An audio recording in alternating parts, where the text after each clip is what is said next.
Save box app തട്ടിപ്പ് കേസിൽ നടൻ ജയസൂര്യക്കെതിരെ നടപടിയുമായി ഇഡി 39 ലക്ഷം രൂപയുടെ സ്വത്തുക്കൾ മരവിപ്പിച്ചു. സ്ഥാപനത്തിന്റെ ബ്രാൻഡ് അംബാസിഡറായിരുന്നു ജയസൂര്യ.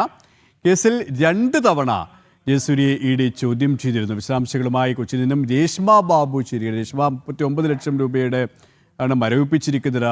ജയസൂര്യക്ക് ഈ ഒരു കേസിൽ കുരുക്ക് മുറുകാൻ തന്നെയാണോ സാധ്യതയും?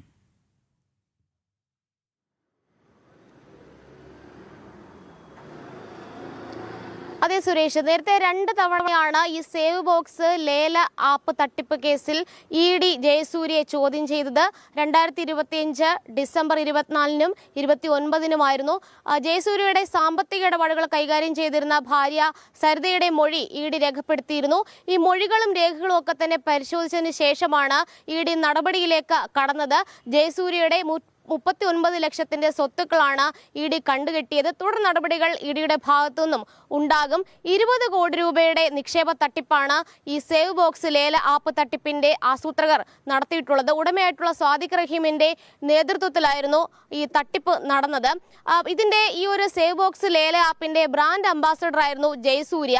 1 കോടിയോളം രൂപയാണ് ബ്രാൻഡ് അംബാസിഡർ എന്നുള്ള നിലയിൽ ജയസൂര്യ കൈപ്പറ്റിയത്. നേരിട്ട് ഈ തട്ടിപ്പിൽ ജയസൂര്യയ്ക്ക് പങ്കാളിത്തമില്ലെങ്കിൽ ഈ തട്ടിപ്പിൽ നിന്ന് ലഭിച്ച തുക, അതിന്റെ പങ്ക് ജയസൂര്യ കൈപ്പറ്റിയിട്ടുണ്ട്. അതിന്റെ അടിസ്ഥാനത്തിലാണ് ഇഡി ഈ 39 ലക്ഷത്തിന്റെ സ്വത്തുവകകൾ കണ്ടുകെട്ടിയിട്ടുള്ളത്.